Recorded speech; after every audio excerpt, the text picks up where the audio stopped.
যুক্তরাষ্ট্রের শিক্ষা বিভাগ বন্ধের নির্বাহী আদেশে সই করেছেন প্রেসিডেন্ট ডোনাল্ড ট্রাম্প। তবে এর আগেই একে চ্যালেঞ্জ করেছেন ডেমোক্র্যাট রাজ্যগুলোর অ্যাটর্নি জেনারেলরা। অসাংবিধানিক বলে নিন্দা জানিয়েছে নাগরিক সংগঠন NAACP। এদিকে শিক্ষা বিভাগ বন্ধই হবে ট্রাম্পের ক্যাবিনেট পর্যায়ের কোনো সংস্থা বন্ধের প্রথম প্রচেষ্টা। এতে ছাঁটাই হবে কর্মীও। এই ঈদে জামা জুতো অ্যাক্সেসরিজের ডিসকাউন্ট।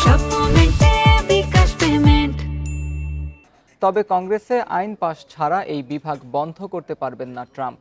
এ ধরনের সংস্থা বিলুপ্তে 60 ভোটে পাশ করাতে হবে আইনটি। এই মুহূর্তে সেটি সম্ভব হবে না বলে মনে করছে ট্রাম্প প্রশাসনও। প্রথম মেয়াদেও শিক্ষা বিভাগ বন্ধে ট্রাম্পের প্রস্তাবে কোনো পদক্ষেপ নেয়নি Congress. I'm honored to have your consideration to serve as the Secretary. Thank you, Chairman Cassidy, Ranking Member Sanders, and